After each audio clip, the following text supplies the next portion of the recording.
Boa tarde a todos e a todas.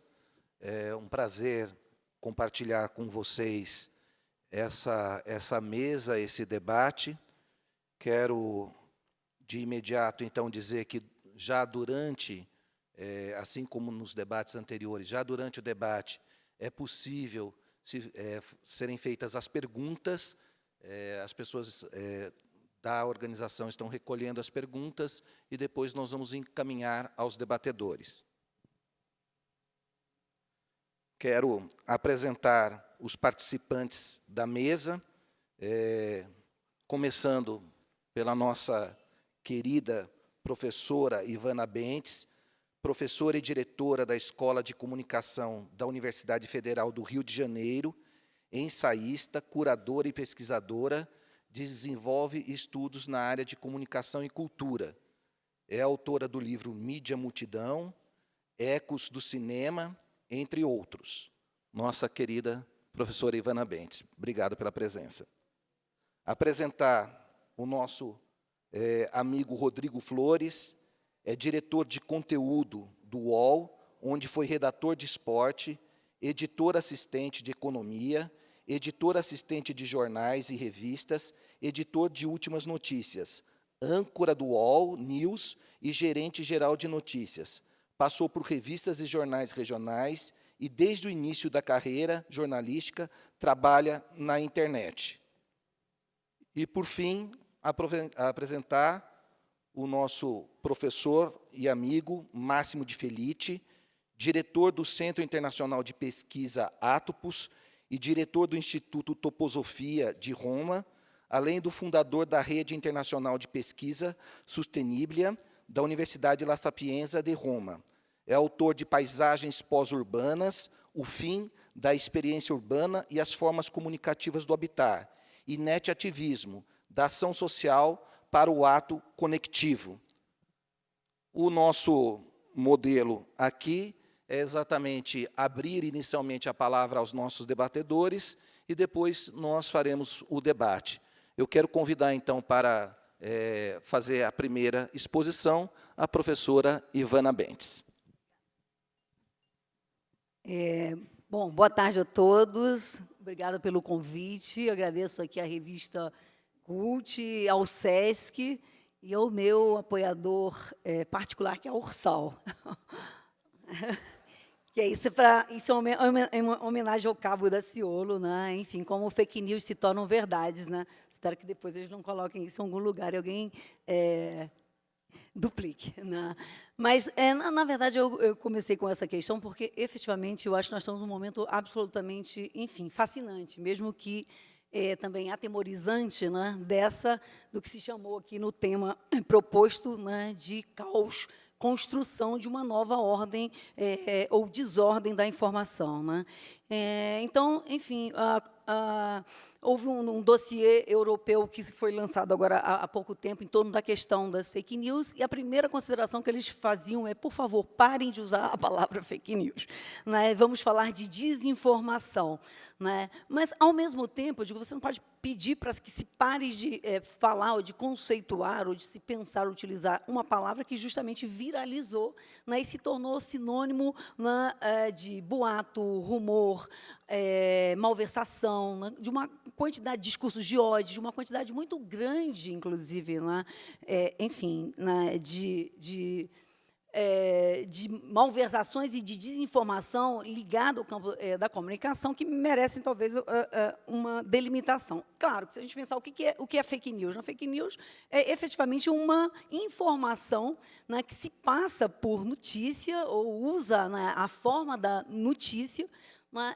com a intenção, né, de malversar, né? Então, só é fake news o que se considera news, né, e tem a intenção, né, intencionalmente,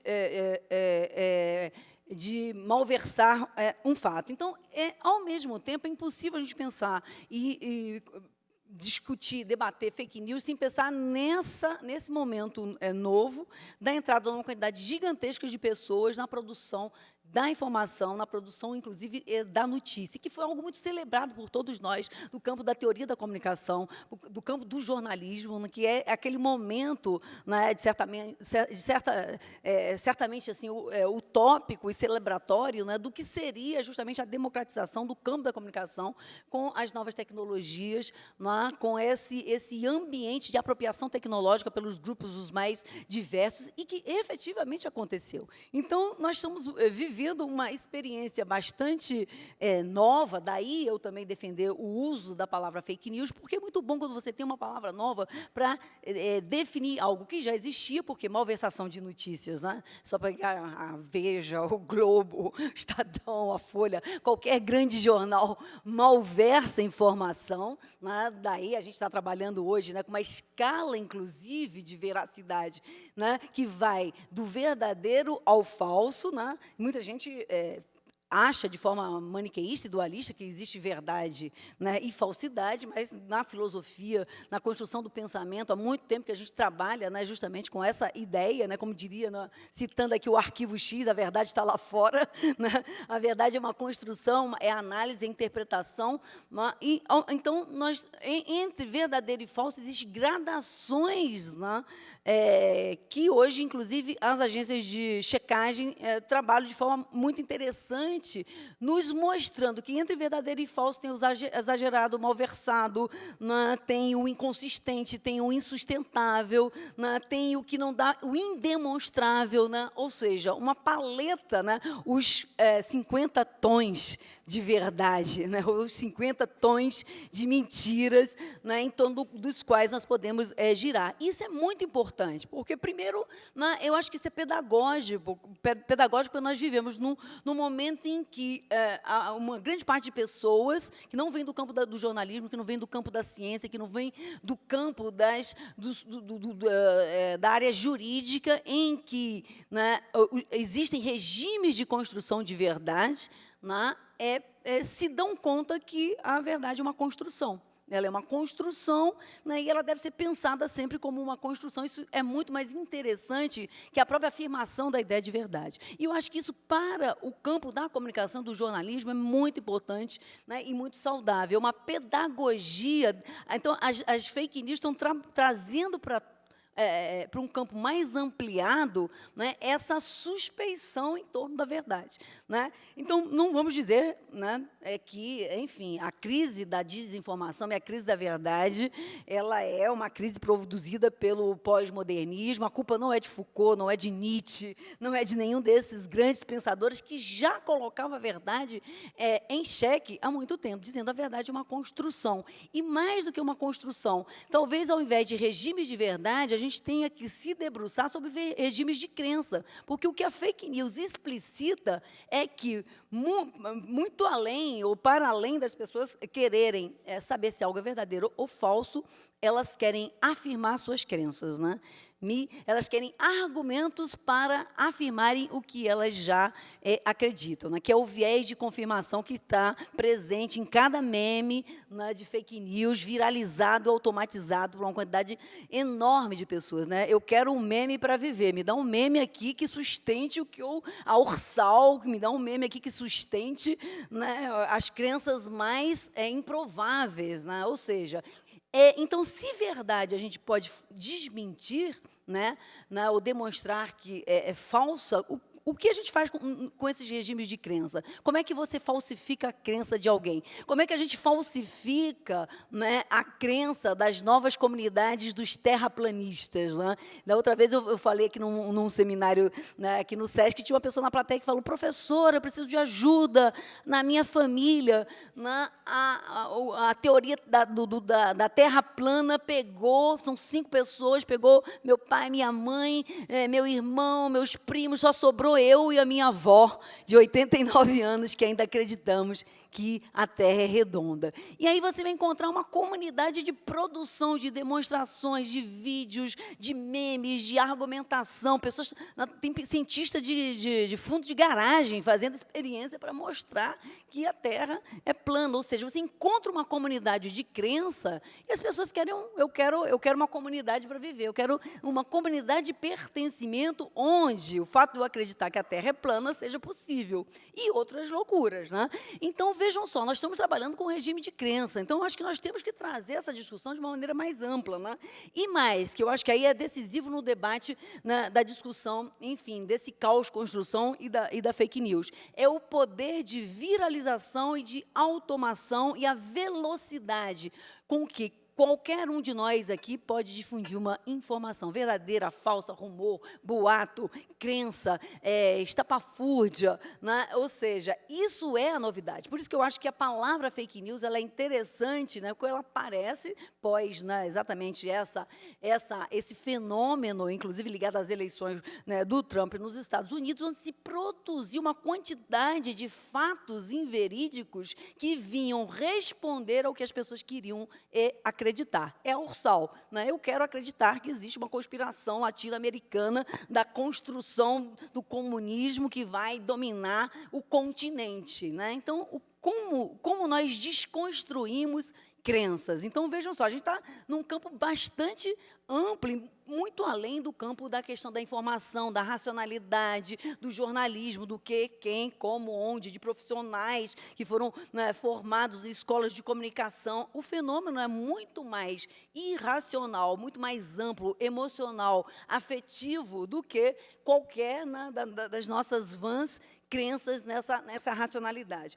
E mais, né, enfim, ele justamente... a gente viu, como eu disse, né, depois dessa nossa euforia celebratória em torno da democratização, né, que poderia acontecer com as redes sociais, né, nós vimos justamente também, né, essa desrepressão bárbara de todos os nossos mais baixos instintos acontecerem nas redes, né? Enfim, confissões, as pessoas falam como se ninguém estivesse ouvindo, se o que é dito não fosse passível de judicialização, né? Enfim, essa relação de um grupo de pessoas com um repertório também muito limitado, que, por exemplo, só frequenta, eu digo, a deep web do WhatsApp, né? Porque o WhatsApp é uma deep web, né? Você não sabe o que rola ali, coisas, e como é que você desmente, como é que você controla, né? E mesmo nas redes sociais. Então, uma quantidade muito grande, milhares de pessoas no Brasil, na Índia, e é impressionante os dados, né, em relação às fake news e os danos produzidos pelas fake news nessa população de um repertório, não só nessa, obviamente, não sejamos aqui classistas, mas, né, porque a gente vai ter a fake news produzida industrialmente, profissionalmente, por jornalistas profissionais, né, como um novo modelo de negócio. Novo modelo de negócio do jornalismo é a fake news, né, porque ela produz, né, dados, ela produz acesso, produz clique, produz curtis, ou seja, a economia do like, do curtir, né, e da viralização em torno da fake news é um novo modelo de negócio da produção da informação, né? O que torna o Facebook e o WhatsApp, né, colocam plataformas como o Facebook e o WhatsApp num lugar muito desconfortável, porque o modelo de negócio dessas plataformas, de certa maneira, ela tem, né,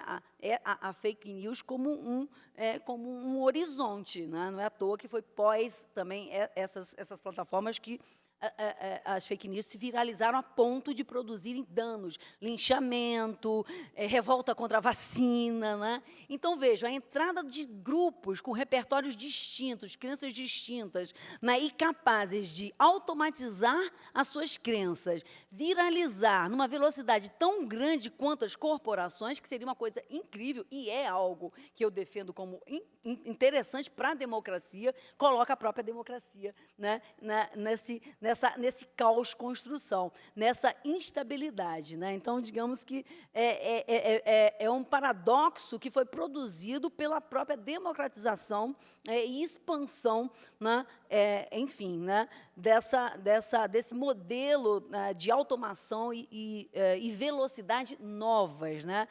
Ou seja, as plataformas hoje elas são armas de destruição, quando a gente pensa em reputações, né, de massa. né? E também de construção de novas formas democráticas, né? Então, mas não se trata, né, de condenar as redes sociais ou fazer como as grandes corporações de jornalismo estão fazendo hoje, e é um discurso repetido de uma forma bastante preocupante, que é fake news são os outros, né?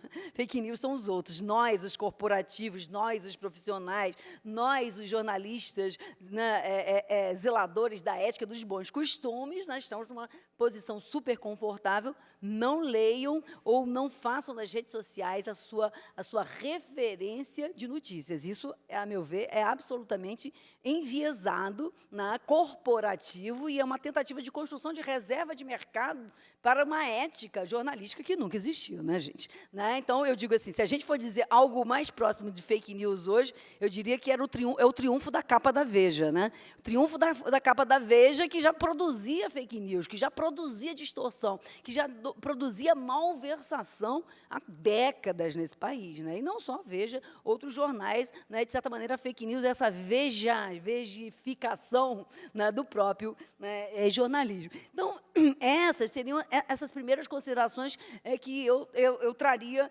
aqui. Como é que está meu tempo? Acabando? Ih, acabou.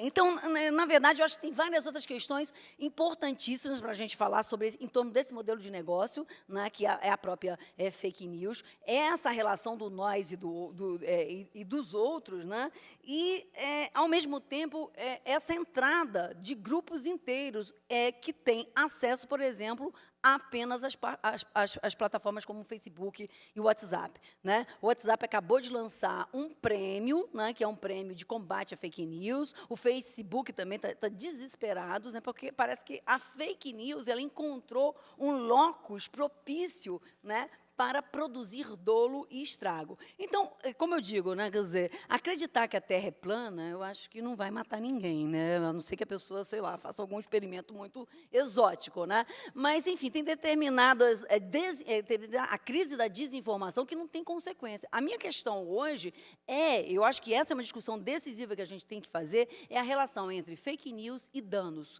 públicos, políticos, destruição de reputação, a revolta contra a vacina no Rio de Janeiro, né, e no Brasil inteiro. Um grupo de pessoas se recusou a tomar a vacina de febre amarela, dizendo que era uma conspiração do Estado brasileiro. Vejam como as pessoas odeiam o Estado brasileiro. Uma conspiração do Estado brasileiro para matar os velhinhos e, assim, acabar com o déficit da Previdência. Claro, vamos vacinar e matar vários deles que o déficit da Previdência resolve. Isso até seria digno de uma política do Temer, né?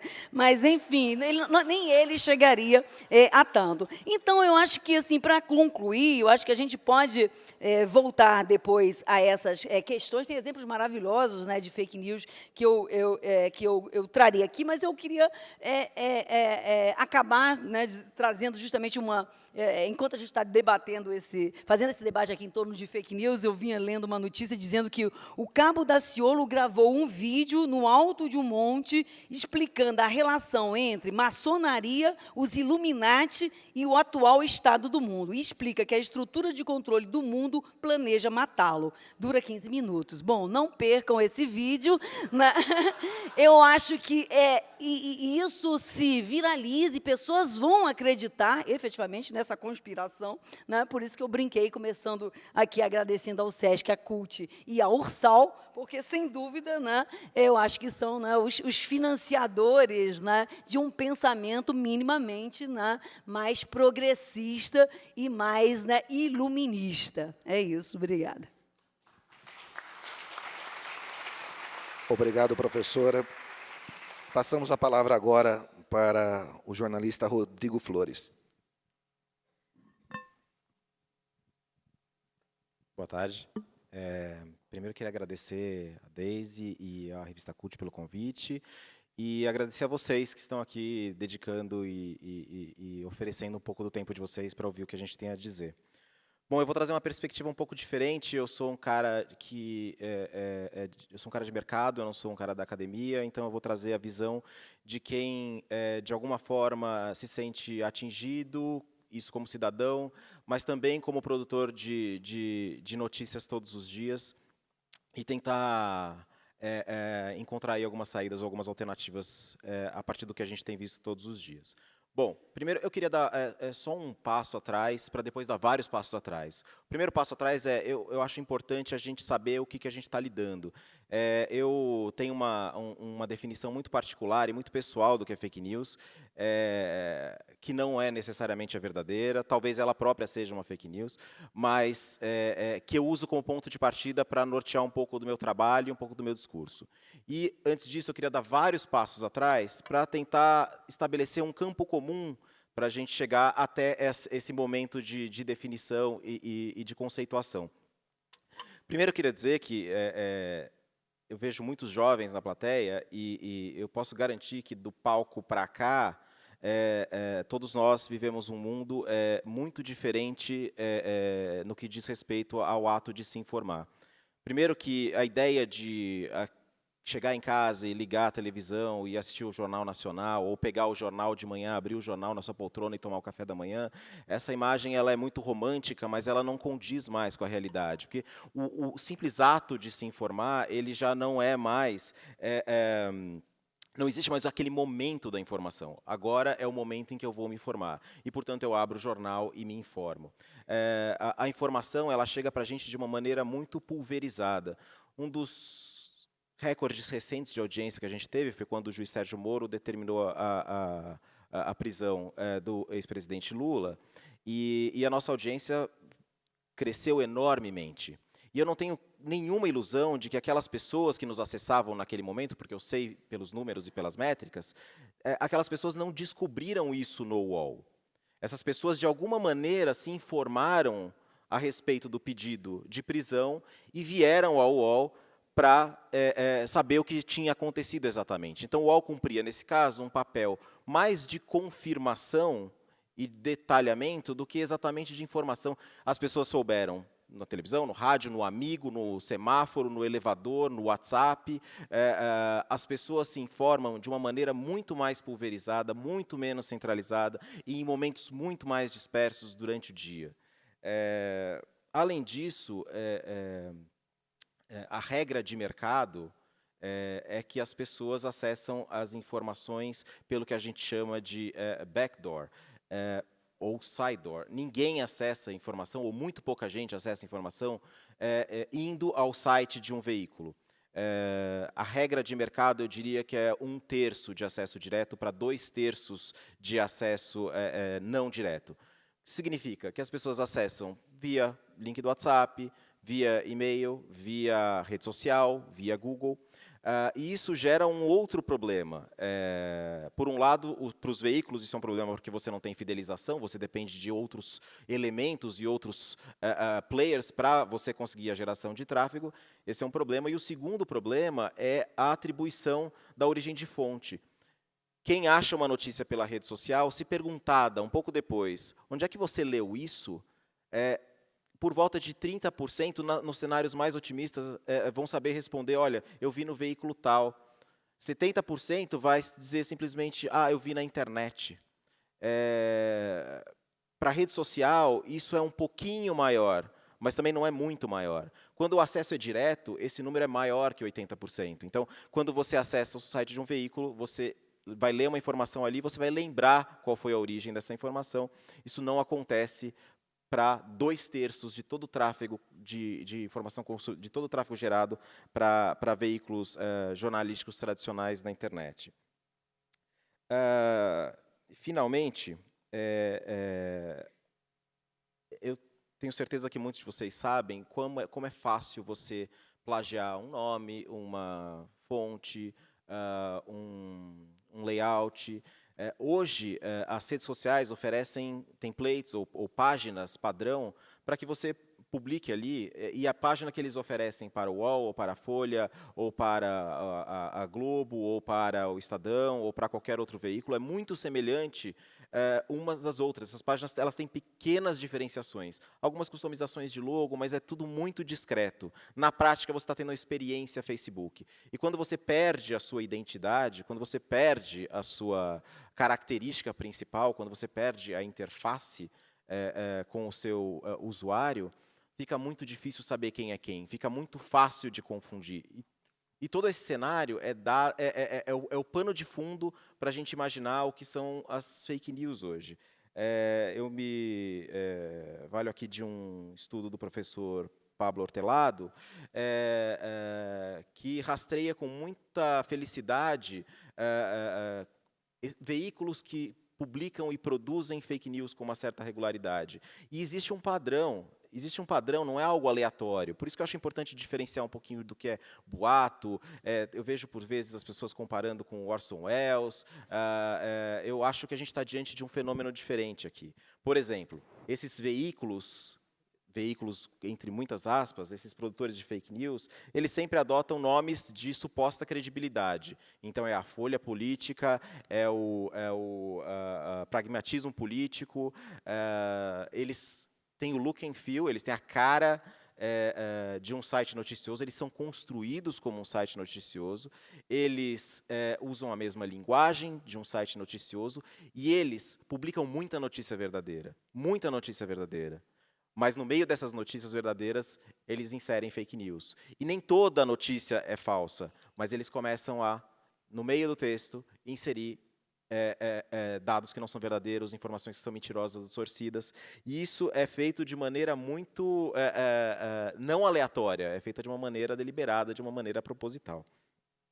Soma-se a tudo isso a enorme descredibilidade ou a enorme descrença da população em relação às instituições em geral. Não se confia mais na política, não se confia mais nos bombeiros, nem no correio, nem na igreja, e também há uma queda de confiança em relação à imprensa. Uma pesquisa do Datafolha diz que 10% dos jovens confiam muito na imprensa. Eu só vou levar em consideração o muito, porque eu não acho que dá para confiar mais ou menos. Né? Confiança ou você tem ou você não tem. Só 10% dos jovens confiam muito na imprensa. Então, soma-se tudo isso um ambiente muito propício para a existência das fake news. Bom, o que eu considero fake news nesse cenário?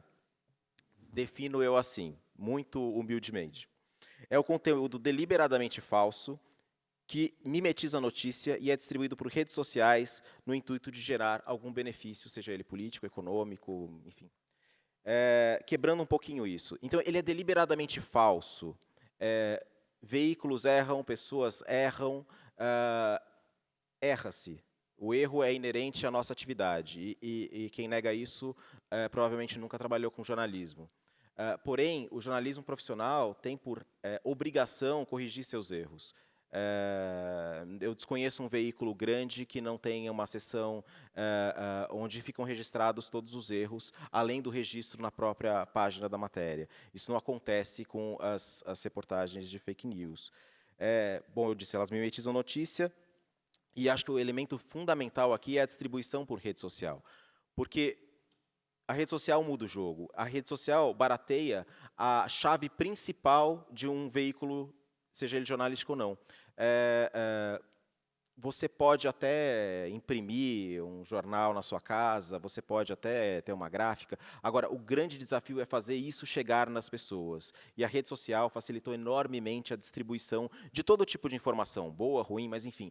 A distribuição, ela deixou de ser uma grande questão a partir do momento em que você tem a rede social. Então, o fake news é feito por esses pseudo-veículos que não contam com uma forma proprietária de distribuição, e que por isso se valem das redes sociais, seja a rede social aberta, como o Facebook, sejam essas redes fechadas, como o WhatsApp. E aí, para geração de benefício, tem muita gente que faz fake news simplesmente para conseguir anúncios de publicidade do Google ou do Facebook, enquanto outros não ganham dinheiro com isso, mas criam distorção e tumulto político. Nesse sentido, é esse o elemento novo que eu vejo e é esse o elemento que a gente tenta todos os dias combater. É curioso porque antes de vir aqui eu estava revendo uma apresentação que eu fiz ao Senado sobre esse mesmo tema há alguns meses e é curioso como tudo aquilo, tudo isso que eu tenho falado e estou falando não me soa mais tão novidade, me soa muito até óbvio, o que mostra que as fake news surgiram muito rapidamente, mas também muito rapidamente a gente parece estar desenvolvendo na sociedade um uma resistência a ela ou algum tipo de media literacy, ainda que não estruturado, né, uma alfabetização midiática, ainda que não estruturada, para ter respostas em relação a esses fake news. Então, falando muito especificamente da experiência do UOL, a gente começou isso em 2014, ingenuamente achando que só os debates políticos precisavam de verificação. Em 2016, a gente ampliou isso e já começou a fazer parcerias com agências de verificação de dados. E em 2017 estava evidente para a gente que era necessário estruturar uma área, e por isso a gente tem uma área chamada UOL Confere. A gente diariamente produz conteúdo tentando rebater as fake news que circulam pela rede. Eu dou um exemplo, uma das primeiras que a gente fez, tem mais de ano já, foi quando dizia-se que a ex-primeira-dama Marisa Letícia, ela era funcionária da Câmara e que, portanto, o ex-presidente Lula tinha direito a uma aposentadoria milionária por causa desse cargo. Nós fizemos uma reportagem provando que isso era ridículo, que era completamente errado, e essa matéria foi lida por mais de 1 milhão de pessoas, não estou falando de mais de 1 milhão de vezes, mas por mais de 1 milhão de pessoas diferentes. E o alcance do UOL, ainda que o UOL seja, de fato, um veículo de muito alcance, é um alcance muito restrito. E fico imaginando que só clicaria nisso quem já tivesse tido contato com a notícia mentirosa antes. Portanto, isso dá uma dimensão do tamanho do problema que a gente está lidando e da quantidade de fake news que circulam por aí. Quando um desmentido gera mais de 1 milhão de leituras, isso é mais do que a circulação de qualquer veículo impresso no Brasil. E acho que depois, se tem perguntas, a gente pode retomar o tema. Obrigado, Rodrigo. Passamos a palavra ao professor Máximo. Boa tarde a todos. Agradeço a revista Cult, na pessoa da Daisy, e o SESC também pelo convite.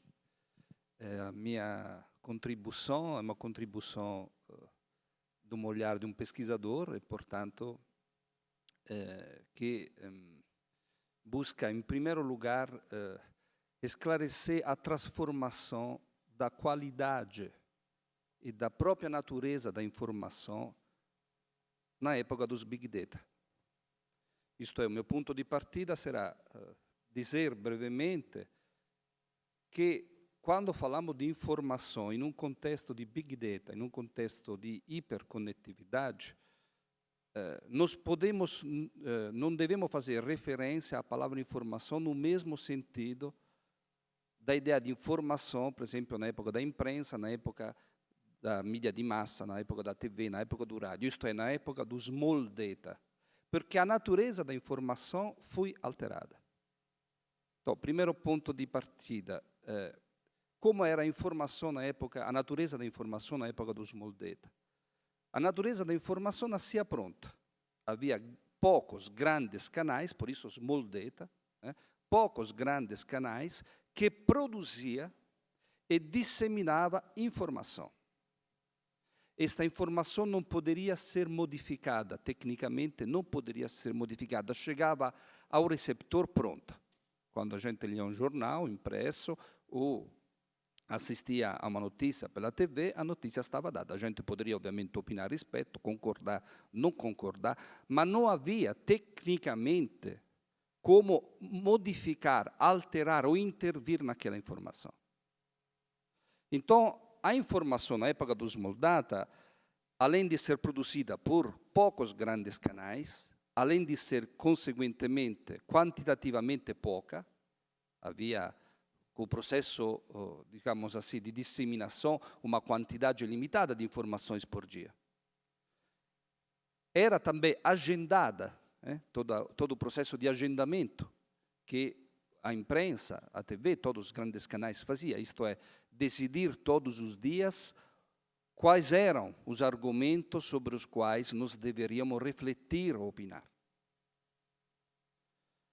E, além disso, além do agendamento do conteúdo, era um tipo de produção, um tipo de informação muito cara. O que gerava, e isto é um argumento extremamente importante, uma não autonomia do produtor de informação, uma nova autonomia econômica. Esta dimensão da informação muda completamente nos últimos 8, 10 anos. Muda através da introdução de outros tipos de conectividade. Quando nós falamos de internet, nós devemos considerar que nós tivemos já 5, 6 tipos de revoluções e de diversas internet. A história da humanidade passou por algumas poucas revoluções comunicativas. A passagem da oralidade à escrita, no 4º milênio a.C., depois a passagem da escrita para a imprensa, a invenção dos caracteres móveis do Gutenberg no século XV, depois a eletricidade, a mídia de massa, na primeira e na segunda revolução industrial. E depois, em época, já nos anos final, começa em 68, mas se difunde publicamente nos anos 90, a internet. Então, 4 revoluções comunicativas. Desde a primeira internet até hoje, nós temos tido já outras 6 revoluções comunicativas, isto é, outros 6 modelos de arquitetura da informação. A última geração de conectividade são outros tipos de internet, que não são mais internet de computadores, não são mais rede de computadores. Brevemente, para entender qual é a transformação, a qualidade da transformação da informação, pensamos a internet das coisas. A internet das coisas gerou um novo tipo de conectividade que, além de produzir informações e compartilhar em rede informações entre humanos, banco de dados e dispositivos, começou a permitir que qualquer tipo de superfície, qualquer tipo de objeto passasse, attraverso etiquetamento e forma de comunicação onda rádio, RFID, a produzir informações e a disseminá-las em redes. Resultado, mais de 70% das informações que hoje circulam na internet não são produzidas por humanos. Então, imaginamos a quantidade de informações que, neste momento, cada ser humano, com seu smartphone, está produzindo e disseminando na rede aqui em São Paulo. Imaginamos isso no Brasil inteiro. Imaginamos no mesmo período de tempo, no mesmo minuto, no mundo inteiro. Aumentamos isso 70% com a quantidade de dados que objetos, postes, árvore, ruas, camada de gelo, etc., agente atmosférico, está emitindo informações online. O resultado, nós temos a produção de uma quantidade de dados inalcançável para o cérebro humano, incalculáveis, chamados Big Data. Os Big Data, eu trouxe aqui um quadro que mostra a dimensão do Big Data, provavelmente não dá para ver, mas são dados que passam do yottabyte, ao zettabyte, exabyte, petabyte, terabyte, gigabyte, megabyte e kilobyte. Isto é, são quantidades de dados que nenhuma equipe de matemático, que não existe matemática para ser contabilizado. Eles são geridos por robô, por algoritmos e por inteligência artificial. Nós podemos dialogar com estas quantidades de dados somente através da mediação destas inteligências não humanas. É o que faz as ciências quando estuda o genoma. É o que faz as ciências, qualquer branca do conhecimento científico humano, ao estudar hoje complexidade como a partícula subatômica ou a movimentação, a quantidade de astros no céu. A nossa interação com a natureza e com o mundo é mediada por inteligência não humana. Isto é uma qualidade humana. Isto não é um absurdo pelo humano. Desde Galileu, a ciência conhece o mundo através da mediação de artefato tecnológico. Galileu inventa, descobre um outro universo pela mediação do telescópio. Isto significa que os Big Data têm uma natureza diferente. Pensamos, por exemplo, não só somente uma quantidade maior de informação, não há somente um problema de quantidade. Os Big Data são geralmente definidos como a lei das 3 V. Velocidade, variedade e volume. Isto é, não é somente um problema de quantidade. Eles são dados que têm uma variedade infinita e que também têm uma velocidade infinita. A natureza destes dados, portanto, não tem nada a ver com a natureza do dado de um texto escrito, ou de uma imagem, ou de um filme, que tem uma natureza finita. Nós estamos perante um tipo de complexidade infinita. Então, isto tem a ver diretamente, ovviamente, com o jornalismo, e verei agora o tema, mas tem a ver também com tudo, tem a ver com a economia, com os mercados financeiros, tem a ver com a medicina, os projetos vários que estão utilizando Big Data para decifrar em tempo real e limitar a disseminação, por exemplo, de vírus, de bactérias, ou para sondar as melhores terapias para um determinado tipo de câncer e a dosagem específica de fármaco que consiga limitar o avanço de um determinado tipo de doença. Então, toda a nossa contemporaneidade está deslocada em uma dimensão de uma complexidade que não é mais sistêmica. É nesse contexto que devemos ler as fake news. Qual é a característica dos Big Data? Então, primeiro, as três velocidade, variedade e volume. Depois, a possibilidade de conexão de todas as variáveis.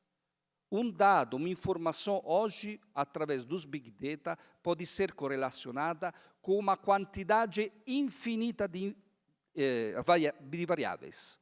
Isto é, não existe mais amostragem no interior do Big Data. O Big Data pode alcançar o universo inteiro de interações entre variáveis.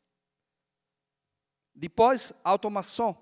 Isto é, são tipos de dados que são autopoéticos e que estão ligados à forma de proliferação entre dados que se dá de uma forma sem intervenção do humano. Uma característica extremamente importante é que estes dados são inacabados, isto é, são emergentes. Enquanto pode ser conectado com variáveis e com outros dados, e fazendo isso gera outros dados, eles não são jamais dados fixos. Todos os sistemas operativos, todos hoje os tipos de análise do social que estão ligados à utilização de Big Data permitem o monitoramento dos processos. Isto é, a possibilidade de acompanhar a transformação em tempo real dos dados. Então, nós passamos de um tipo de dado, que da época dos dados, de um tipo de informação que era pronta, era uma fotografia parada, para um tipo e uma qualidade de dado que são não somente infinitas, mas em contínua mutação. Isto nos leva a uma cultura da conectividade e da construção colaborativa com os dados. Não lemos mais uma notícia. Nós não informamos apenas a partir de uma visão, de uma informação. Nós passamos a ser construtores do real. A interação com Big Data nos dá a possibilidade de produzir a realidade em diálogo com os dados, de criar a realidade. Ovviamente, o fim do agendamento é, ovviamente, um custo marginal tendencialmente a zero. As informações hoje nas redes não custam quase nada ou nada. Então, isso significa uma autonomia econômica, que é um dado importante para a possibilidade de manter uma pluralidade de visões e, portanto, uma pluralidade de informação. A minha leitura deste processo, dado brevemente esta primeira especificação, diversificação entre a natureza da qualidade dos dados na época dos moldados, na época dos Big Data, a minha interpretação é que está acontecendo, o que acontece com a informação é a mesma coisa que aconteceu com a obra d'arte no século XX, segundo quanto, por exemplo, analisado por Umberto Eco no texto A Obra Aberta. No texto A Obra Aberta, Umberto Eco diz que a arte passava por um processo absolutamente inovador. Isto é, deixava de ser uma obra pronta, deixava de ser uma produção estética formada, como poderia ser uma escultura do Michelangelo ou uma pintura do Caravaggio, para se tornar enigmática, para se tornar uma obra abstrata, uma obra cubista. Vou ler brevemente um texto que foi escrito em 1962, mas que é muito atual. É suficiente substituir a palavra obra, arte, a palavra informação. Uma opera musicale classica, uma fuga di Bach o Aida, consistia in un conjunto di realidade sonora che l'autore organizzava in modo definido e pronto, oferecendo ao ouvinte. Essas novas obras musicais constituem, ao contrário, não em uma forma organizada definida, mas num conjunto de possíveis organizações deixada à livre iniciativa do ouvinte, apresentando-se, portanto, não como obras acabadas, mas como obra aberta que deve ser terminada pelo espectador no mesmo momento que passa a interagir com estas esteticamente.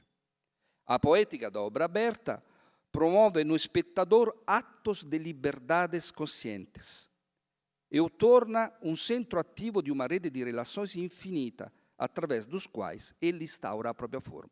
Isto é, o que aconteceu na fruição estética entre a obra d'arte do século XX e o espectador, segundo Umberto Eco, é exatamente o que está acontecendo hoje com os Big Data em relação à informação. Os dados não são mais prontos.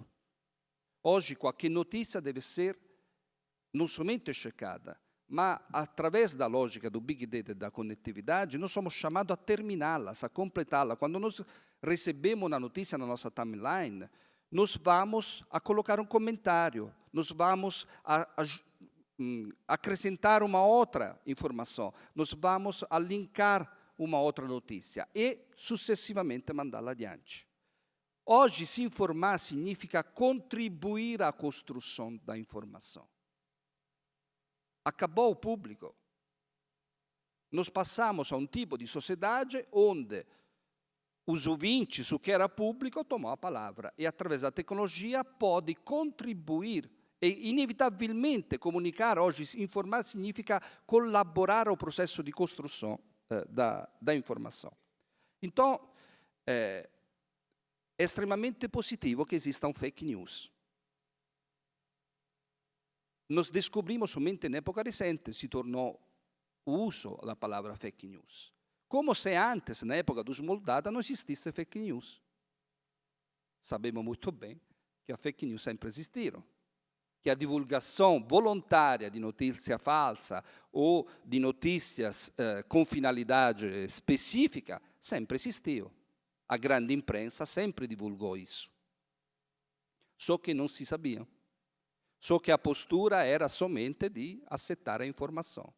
Hoje nós habitamos em um contexto onde sabemos que existe notícia falsa. Isso é um ato de emancipação. Isso é um ato positivo. A única forma de impedir notícia falsa é a construção do Ministério da Verdade. Não existe forma de impedir a notícia falsa. O melhor antídoto das notícias falsas é a própria rede. Se nós pensamos a disseminação, ao tempo de duração de disseminação de notícia falsa, na própria rede são de poucos minutos. Existem N casos. O caso mais perto di nós, né, quando fu a chacina da Mariella no Rio de Janeiro, logo in seguida circolò un'informazione che ela tinha tido como esposo um traficante, ou era envolvida com um traficante. Em poucos minutos, a própria rede detectou que a notícia era falsa e difundiu a falsidade da notícia. Terminando, diria que faz sentido hoje a expressão de McLuhan. All news is fake. Todas as notícias são fake. A natureza da notícia, da um ponto de vista filosófico, não faz parte da qualidade, da verdade ou da falsidade. Uma informação pertence ao estatuto da qualidade ficcional. A palavra latina fixo, fictionis, significa uma dimensão de uma realidade que é construída. Era utilizada para a explicação da relação do ator com a sua apresentação num teatro. É óbvio que o ator, ao interpretar uma determinada cena, interpretar um determinado personagem, este personagem não é o personagem real. Se um ator vai interpretar Carlo Magno ou Napoleão, obviamente não é Napoleão. Mas o público entende que ele, pur não essendo Napoleão, rappresenta naquele momento Napoleão. E se ele morre em cena, não morre o ator de verdade. Mas o público entende que é uma morte que está acontecendo. Então, esta dimensão era chamada pelos latinos ficcional. Isto é, não era nem da dimensão da verdade, nem da dimensão da mentira, mas era uma produção, uma construção de um conteúdo. A natureza da informação é ficcional hoje. Em um contexto de conectividade, todos nós somos chamados a construir a informação. Devemos detectar nesta quantidade infinita de dados o que faz sentido, o que pode ser verificado, o que não faz sentido, e construindo isso, mandamos para frente a informação. Da um ponto de vista da democracia, isto, a meu modo de ver, é um grande passo para frente. Pois, na tradição da democracia ocidental, o pressuposto da democracia não é a verdade, mas é a liberdade. A famosa expressão latina, liberdade veritas. E o famoso pensamento, a famosa expressão do Norberto Bobbio. O fundamento, o pressuposto da democracia é o falibilismo gnoseológico, isto é, a inexistência da verdade. A dimensão contratual ou parlamentar em um contexto social é possível somente enquanto não existe uma verdade absoluta. Por isso, toda a democracia ocidentais nasce leiga, nasce baseada em constituições escritas por humanos e não mais em leis divinas. Porque tem o seu pressuposto contratualístico e, portanto, não do estatuto da verdade, a sua qualidade.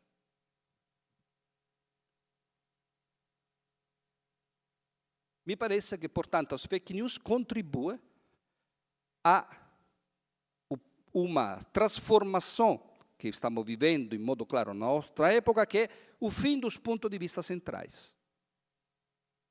Não há hoje autoridade, imprensa, televisão, que possa ter uma consideração diferenciada em relação a qualquer outro tipo de proposições.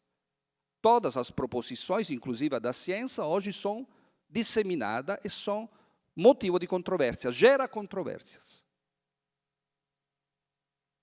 E isso, me parece, é muito parecido com a famosa expressão do Nietzsche, até que, enfim, o mundo se tornou uma fábula. Muito obrigado.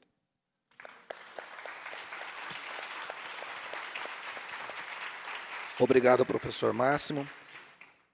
Eu queria propor que a gente conversasse um pouco para além das fake news, né, como foi apresentado aqui.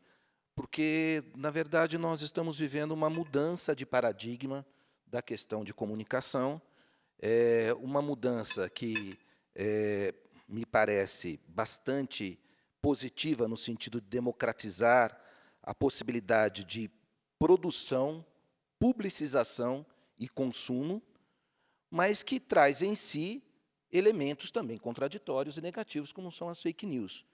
Então, eu queria que os participantes falassem mais sobre essa mudança de paradigma, porque, sinceramente, me parece razoavelmente hipócrita que veículos assim extremamente tradicionais e que sempre promoveram, como já foi dito pela professora Ivana, a desinformação, agora se unam numa cruzada pela verdade contra as fake news. Então, que a gente pudesse ampliar um pouco o foco, sabendo, claro, que as fake news devem ser combatidas, mas essa mudança de paradigma, como que a gente pode atuar em torno dessa mudança de paradigma? Professora Ivana.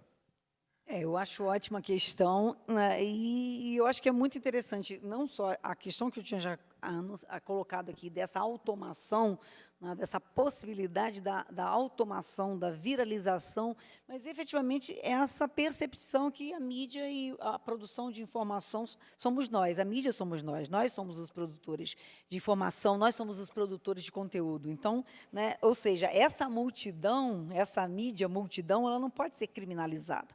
O problema não é a entrada dos muitos na participação democrática. Mas, claro, que a entrada dos muitos nessa participação democrática, ela produz efeitos colaterais. E ela produz efeitos colaterais em grupos, em países onde, por exemplo, né, você tem uma restrição de repertório. Ou seja, a gente tem um problema cultural, um problema de cultura. O desespero do WhatsApp, né, da empresa WhatsApp, é que a produção de fake news que brota, né, e que gira, por exemplo, nessas plataformas, vem de grupos, né, por exemplo, de alguns grupos, não, obviamente todos, mas que tem a própria plataforma como a única referência, ou seja, é um menos de repertório, né, ao invés de checar, ou de ampliação de repertório, confrontar, né, ou seja, na verdade é uma crise de cultura. Nós vimos isso na Índia. Índia, Brasil são 2 lugares de produção de fake news epidêmica, onde o modelo de negócio deu super certo, né? Porque, efetivamente, você tem esse ambiente, digamos assim, no caso do Brasil, por exemplo, agora, hiperpolarizado, né? Onde se trabalhou muito a questão do que a gente poderia dizer, embates culturais, guerras culturais de grupos contra grupos, né? E essa redução de muitos desses grupos aos seus próprios repertórios, que é a famosa bolha, né? Ou seja, grupos em bolha consumindo o repertório dos seus próprios grupos, como dogmas e verdades, né? Produzindo notícias, fake news, rumores e boatos que reforçam, né, o que já se pensa, né? Então, assim, eu vejo muito, assim, de uma maneira, por isso que eu digo, eu acho que é absolutamente interessante e positivo. A crise de desinformação e a epidemia de fake news, ela vem trazer uma ótima questão para a democracia. Eu acho que tem vários teóricos que se perguntam, né, que sobreviveremos à nuvem tóxica e à automatização dessa produção da informação, informação como modo de organizar a vida, né, que aí é para além do jornalismo. Só para fechar, eu acho que a gente tem que estar muito atento, por exemplo, não só em relação ao fenômeno das fake news, mas como hoje a comunicação é uma das maiores formas de organização política dos novos movimentos sociais e políticos, né? Quando a gente analisou aquele movimento dos caminhoneiros, né, o WhatsApp virou a mídia caminhoneira que organizou os desorganizados. Então, vejam só, né, a possibilidade de organização, de vocalização, para o melhor e para o pior, não estou fazendo aqui nenhuma, né, apologia à forma como essa organização se deu, ou os seus efeitos, mas é impressionante, ou seja, um grupo de pessoas, um grupo desorganizado, que não tinha visibilidade política, que se organiza através, né, dessa deep web do WhatsApp, produzindo meme, produzindo chats, né, de tal forma que leva o governo a ter que negociar, tipo, eu digo, brinco, como os alienígenas nos filmes da década de 50, quando chegam ao novo planeta, me leve ao seu líder. E não tinha líder, os caminhoneiros, né?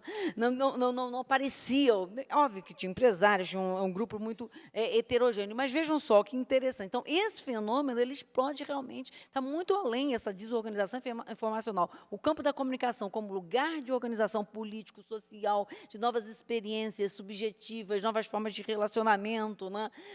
Enfim, ele explode muito a questão do jornalismo e da fake news, né? Eu acho que é um momento muito bacana para a gente entender essas transformações todas, né? Inclusive na parte subjetiva, sexual e afetiva. Eu vejo com muito entusiasmo, eu compartilho o entusiasmo dos colegas em relação à enorme liberdade e às enormes possibilidades que a internet e redes sociais trouxeram para a nossa sociedade.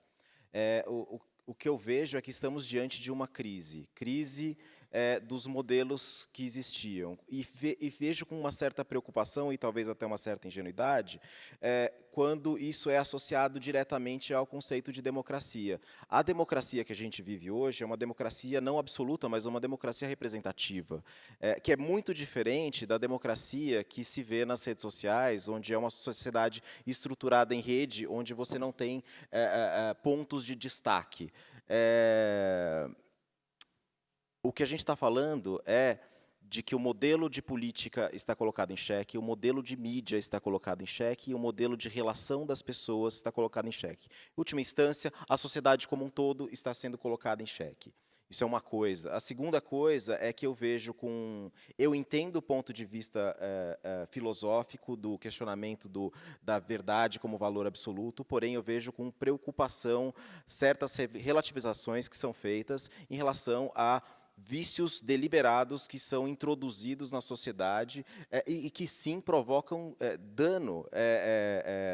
Pessoas morrem massacradas por boatos ou informações desencontradas na Índia. A gente vê isso absolutamente todos os dias. Então, eu acho que é importante a gente separar a liberdade de expressão e a liberdade de imprensa e todas as liberdades constitucionais garantidas, mas lembrar também que a mesma Constituição e as mesmas leis que nos regem prevêem punição, responsabilização, e a nossa sociedade é basicamente estruturada em cima disso. Bom, se a proposta é ampliar, sì, o que é em questão hoje é tudo. Então, o modelo, a ideia de sociedade, nós não temos uma ideia de sociedade, ou pelo menos a ideia de sociedade que as ciências sociais europeias construíram e que ainda hoje nós utilizamos, é a ideia de sociedade que limita o social aos humanos. E isto nós sabemos, pelo próprio avanço da ciência, que é um dos grandes limites, provavelmente das grandes causas da possível extinção da espécie humana.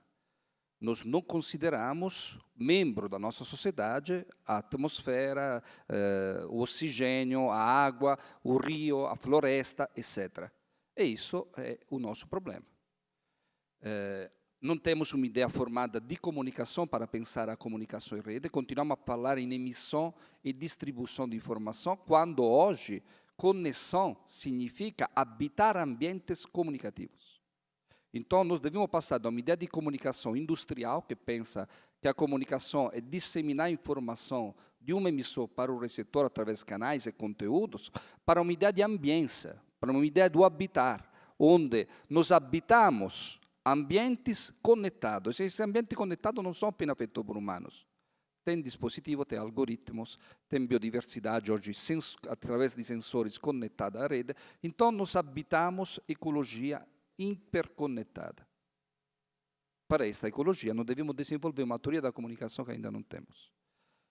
Agora, isto é um processo de mudança, e como todos os processos de mudanças totais, que periodicamente acontecem na história da humanidade, isto leva a dúvida, leva a temores, é super legítimo, preocupações, mas é papel dos pesquisadores tentar decifrar as tendências e as principais transformações. Sobre a democracia, é evidente que o modelo de democracia representativa parlamentar hoje é fadado ao fim, no mundo inteiro. Vou fazer um exemplo muito concreto. Eu continuamente dou palestra para os alunos de várias universidades e de vários cursos. Me lembro muito bem isso, porque fui num âmbito de uma palestra numa faculdade de ciências políticas, num teatro como este, havia 400 alunos de todos, do primeiro ao quarto ano de ciências políticas. Eu fiz para eles essa pergunta: quanto de vocês participam? Não sou inscrito, eu sou inscrito ou participa da atividade de um partido político. Por minha surpresa, levantaram as mãos em 6. Esta pergunta eu fiz na Itália, a fiz para os meus alunos aqui em São Paulo, a fiz em Paris, a fiz em Portugal. Os resultados são análogos ou piores. Então, isso significa o quê? Significa que a democracia que nós temos, que é basicamente a mesma democracia de Péricles, da Atena de Péricles do V século a.C., vai mudar. Ainda não sabemos bem como, mas com certeza nós sabemos que hoje a maioria de nós não está inscrita em partido nenhum, não acredita em partido, não se reconhece em partido nenhum, deve votar em uma lista de candidatos que nós não escolhemos, que alguém escolheu para nós sem nos pedir nada, e que nós vamos a votar e a pagar.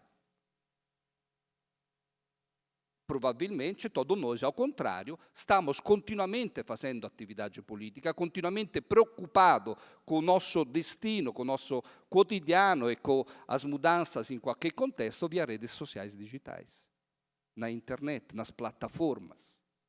Provavelmente serão as novas formas de parlamento.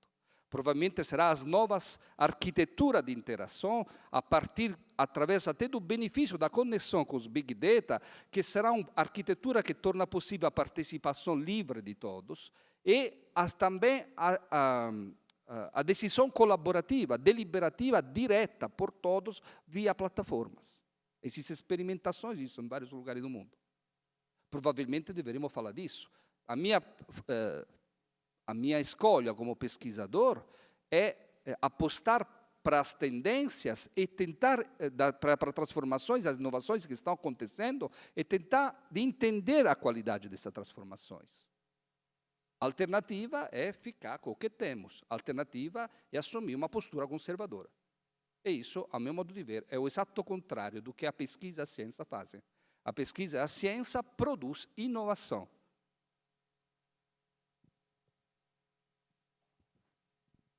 Nós vamos passar agora para algumas perguntas do público.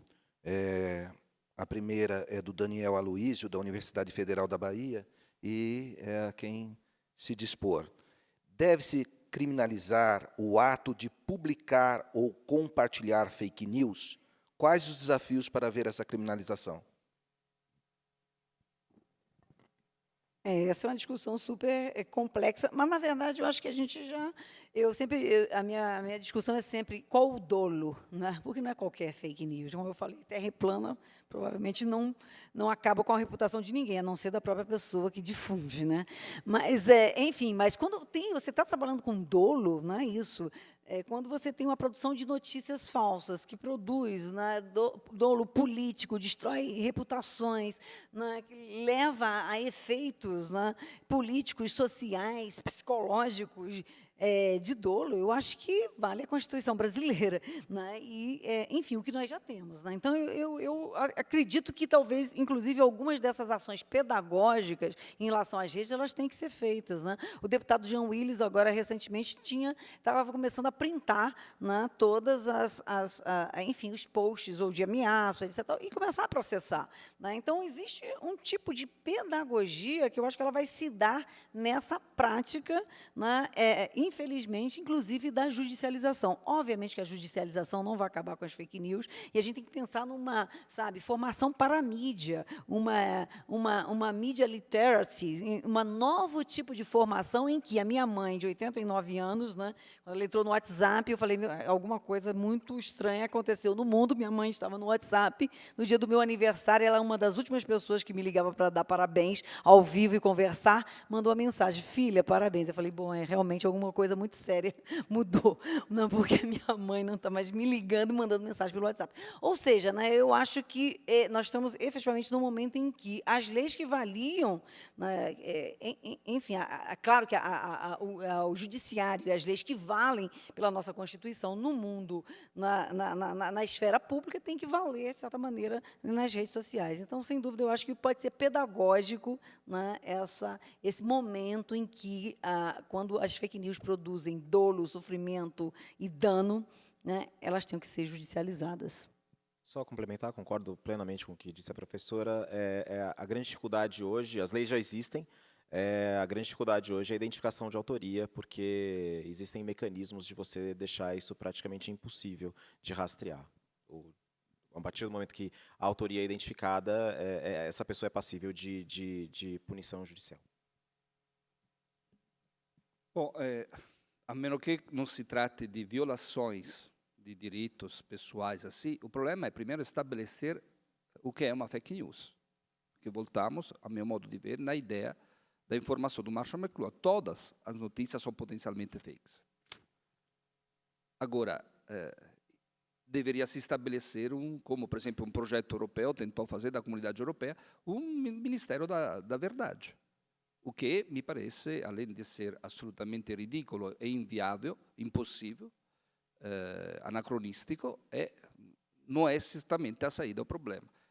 O melhor antídoto a qualidade de informações não procedentes ou criadas com finalidade é o nível cultural, a preparação do internauta.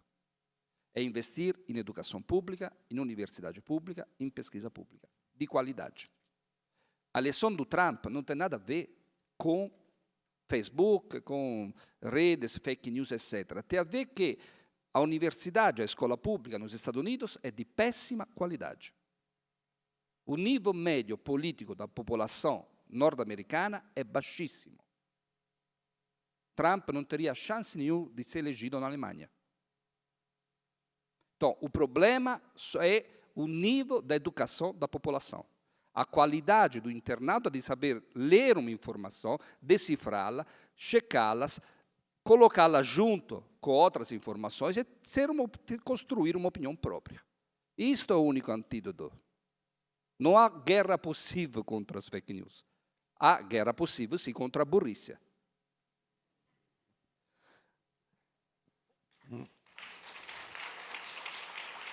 A próxima pergunta é dirigida ao jornalista Rodrigo, é da Maria Clara Vergueiro.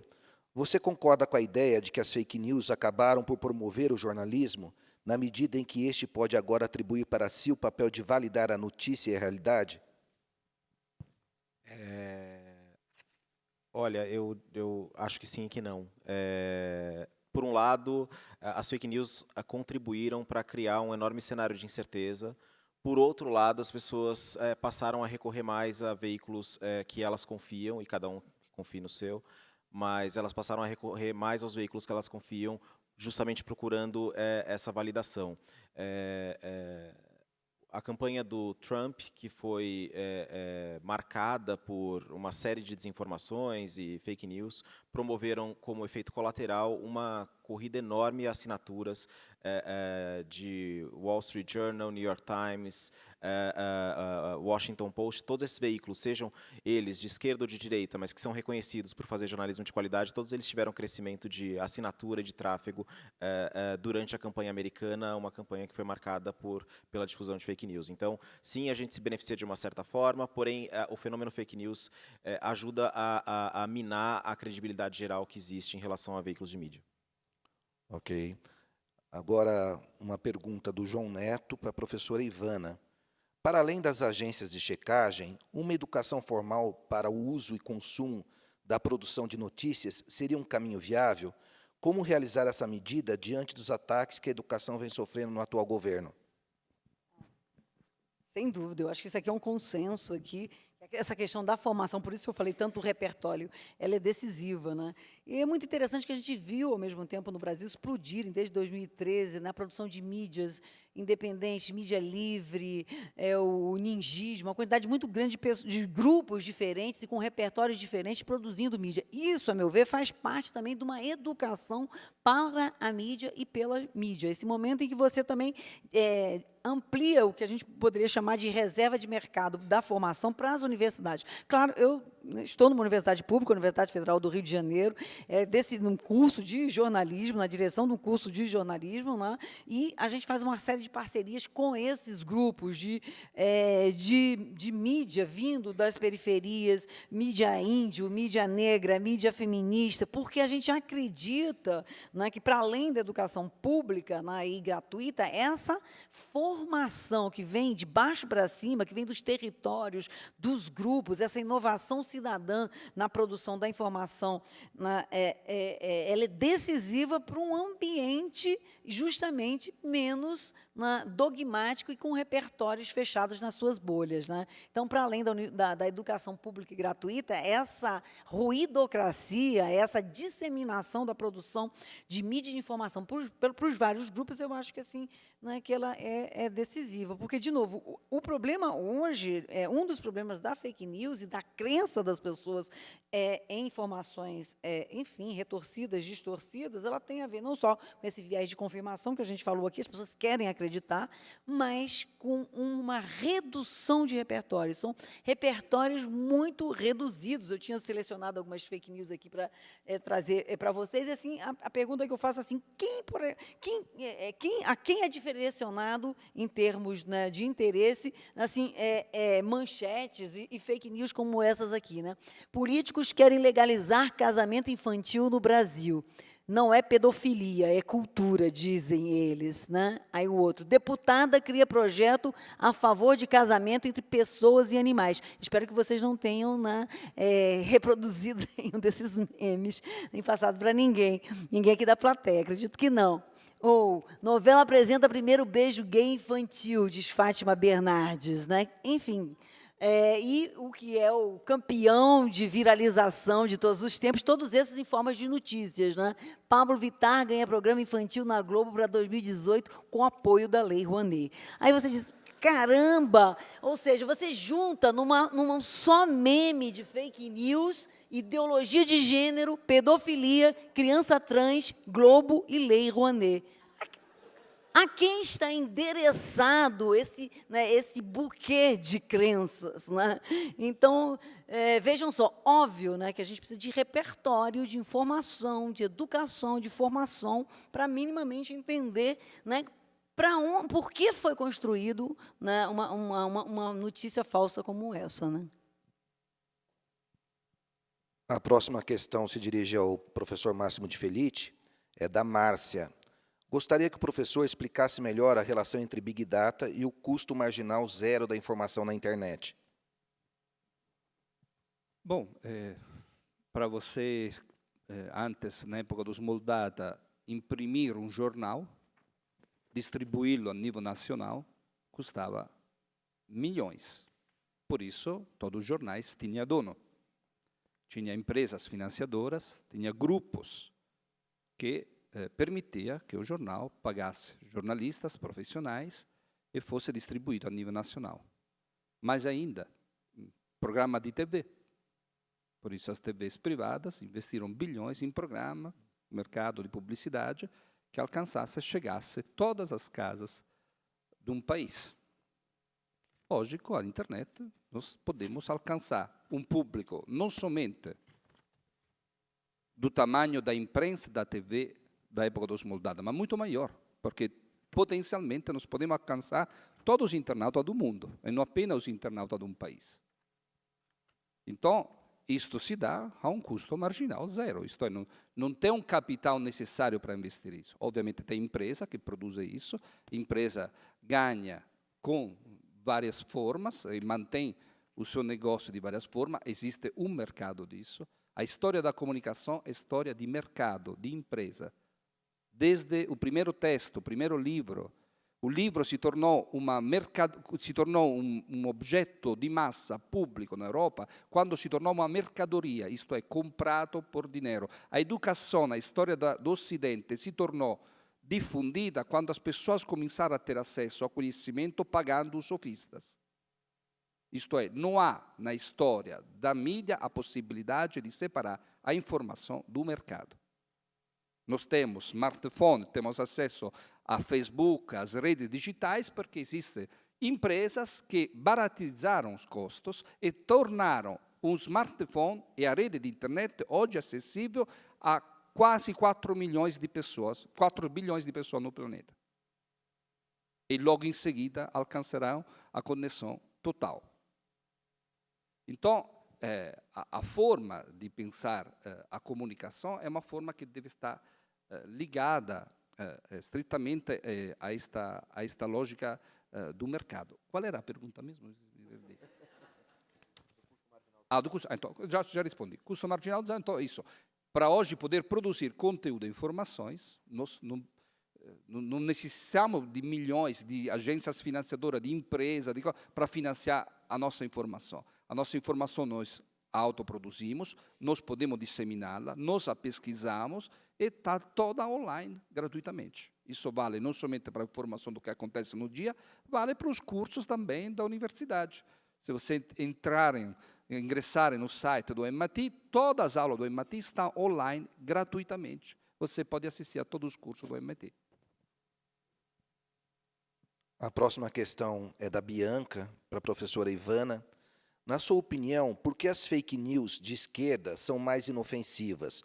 Ursal, Pablo Vittar, vice de Lula, enquanto as de direita são agressivas e depreciativas, pedofilia, associação com tráfico, etc. O que motiva essa diferença?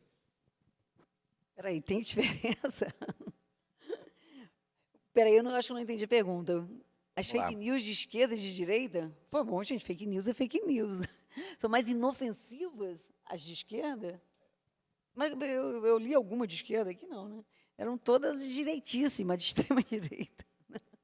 Bom, eu não sei, eu acho que nenhuma delas são inofensivas, né?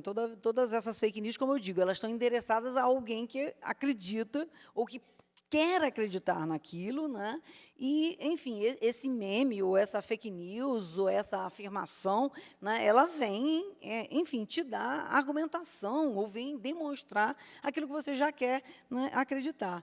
Então, na verdade, a questão do inofensivo e do ofensivo ou do inofensivo, para mim, eu acho que a gente tem que se perguntar, e aí eu acho que é seríssimo, ainda mais, né, num contexto agora de eleições, por exemplo, né, às vésperas de uma eleição decisiva para a democracia no Brasil, o que pode produzir uma fake news, né? Se nós tínhamos as capas da Veja às vésperas das eleições, ou os debates, né, editados, nós vamos ter enxurradas de boatos, fake news, nas vésperas dessa eleição, né? Eu estou me preparando para o apocalipse now, né? Eu acho que nós temos que nos prepararmos para o apocalipse, inclusive para os gabinetes de crise, porque uma fake news pode ser devastadora? Ela pode ser devastadora a partir do momento que você não tem tempo de desmenti-la.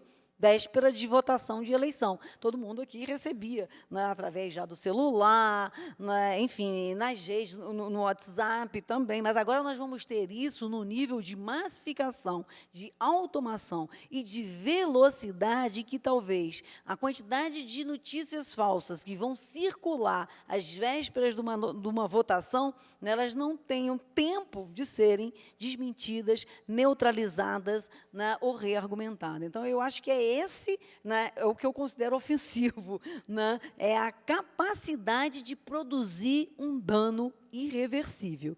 E aí, realmente, aí eu me preocuparia mais do que, enfim, as questões, né, que eu trouxe até agora. Mas, por exemplo, né, eu tinha separado também uma outra questão, porque eu acho que não é mais de fake news, mas também, de novo, esse viés de confirmação e de uma coisa que eu acho decisiva, que é a crise de autoridade, né? Ou seja, né, quem diz o que não, quem diz o que é verdade ou não são mais as figuras de autoridade, o professor, o juiz, né, o jornalista. Isso é decisivo, gente. Tem uma quebra de hierarquia. O médico, as pessoas chegam para se consultar, né, e elas já pesquisaram na internet, e coitado do médico se disser que não é bem aquilo. Né? Olha, eu já pesquisei o tratamento, sei qual é o remédio. As pessoas chegam num consultório médico dizendo, eu tenho isso aqui, eu já busquei na internet. Ou seja, até esse último lugar, né, que seria da autoridade médica, ela está em crise. Isso não é ruim, isso é bom. Ao mesmo tempo, como eu disse, produz efeitos colaterais. Mas, quando eu falo da crise de autoridade, é porque outros atores, né, players sociais, entraram na disputa da verdade. Né? E aí eu li também, encontrei mais essa meme, fake, etc. Fake não, simplesmente não é fake news. É um meme de posicionamento. Né? Zezé de Camargo tem razão. Nunca houve ditadura no Brasil. O que houve foi uma repressão contra vagabundos.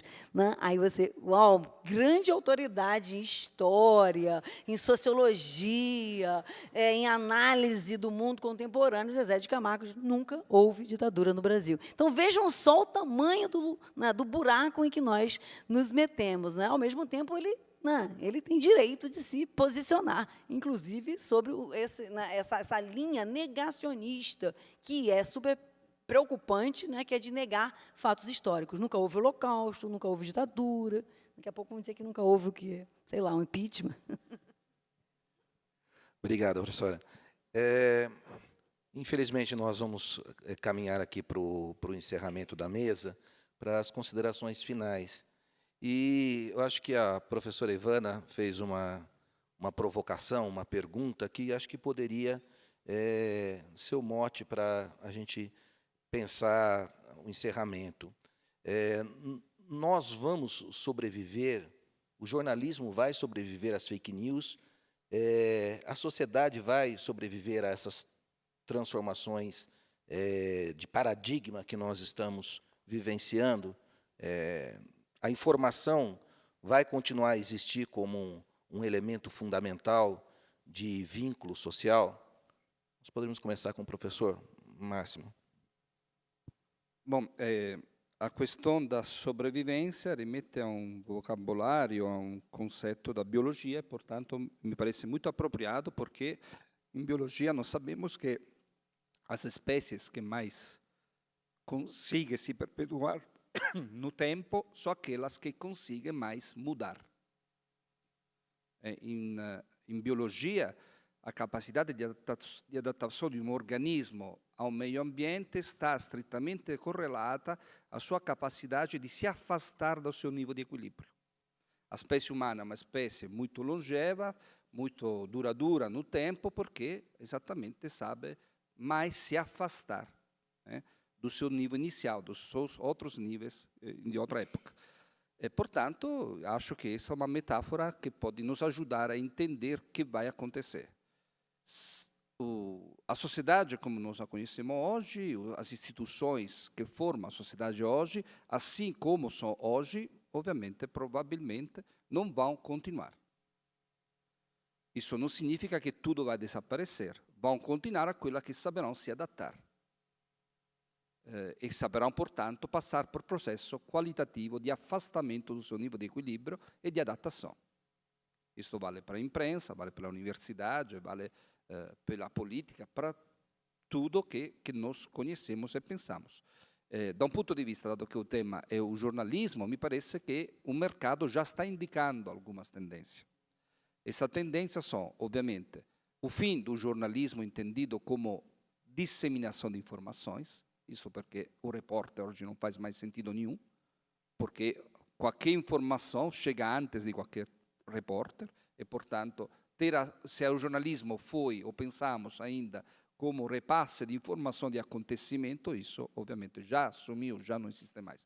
Ao contrário, existem formas novas de jornalismo especializado, jornalismo que criam, por exemplo, relatos complexos e articulados, especializados em algumas temáticas, e oferece isso até, existem vários projetos pelo mundo que são até rendáveis, sustentáveis, isto é, temas de rede de jornalistas que se unem, construem uma arquitetura online e oferece periodicamente, em um mês, 3 ou 4 artigos de uma dimensão de mais de 15, 20 páginas, sobre uma temática específica, e tem assinantes que são interessados naquela temática, que pagam para receber essas informações. Esse é um jornalismo de qualidade, um jornalismo específico, é um slow jornalismo, um jornalismo lento, não fast jornalism. Isto é, não vai atrás da notícia, da informação, mas proporciona leituras. Leituras juntando dados e juntando também uma visão de qualidade. Então, acho que há uma forma muito clara, me parece, embora é sempre bom recusar as dicotomias, mas porque são simplificações, é uma forma muito clara, me parece, hoje, pensar que, perante as transformações, nós podemos ter duas distintas opções. Ou aquela conservadora, de conservar o mundo que conhecemos, de conservar a visão de mundo que temos, de conservar o ponto de vista que temos, ou aquela própria da inovação. Isto é, de nos abrir a uma mudança, a uma transformação, e também a um processo de heteronomia.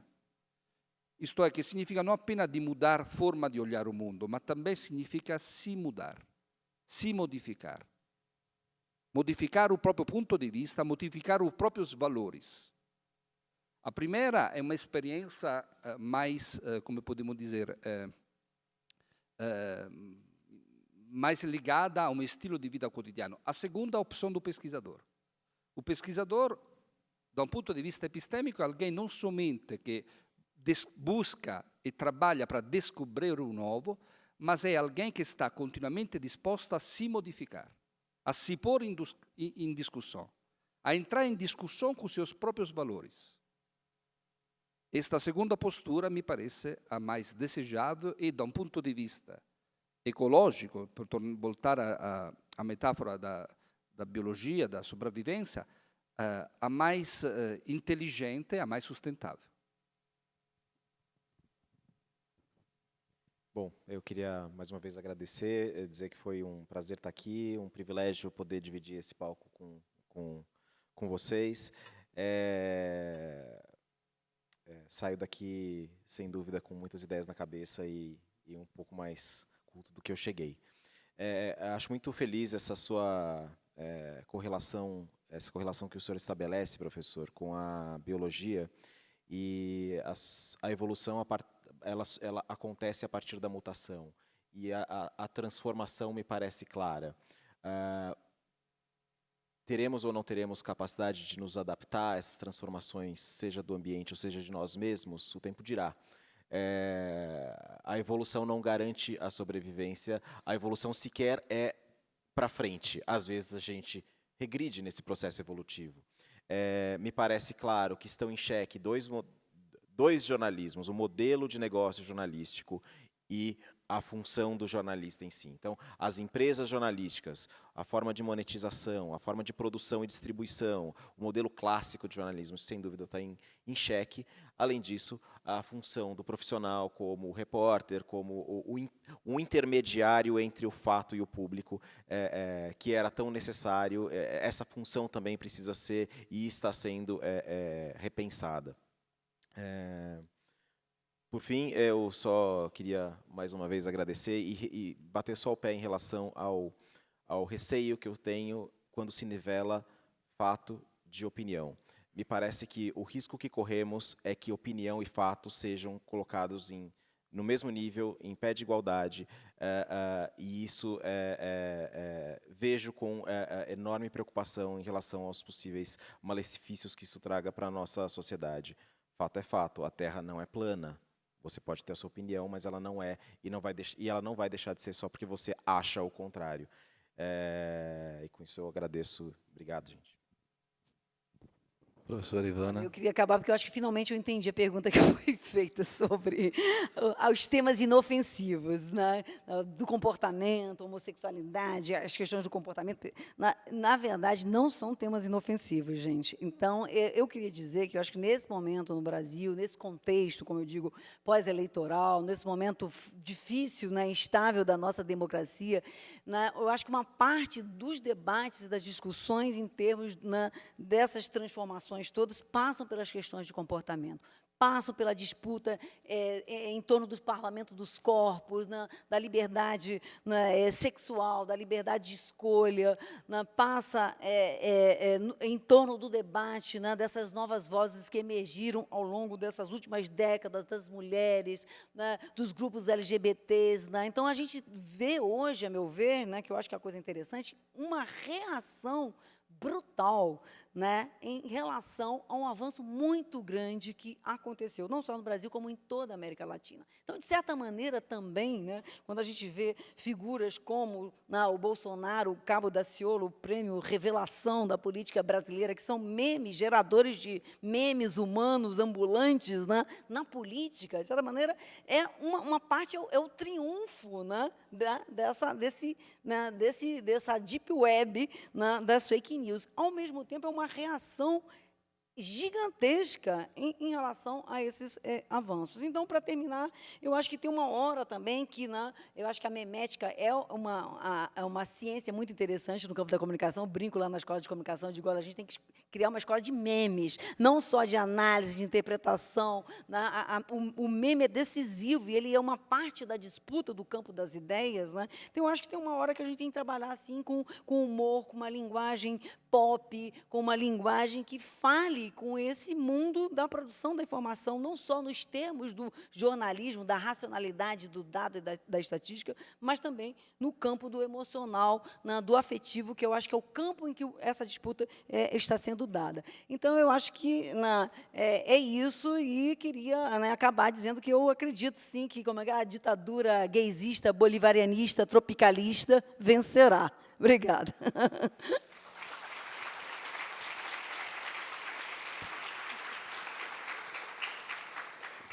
Agradecer, então, aos participantes da mesa, dizer que as perguntas que aqui não foram respondidas serão encaminhadas para os participantes, para que se possa, de alguma forma, ter um retorno, tá bom? Obrigado.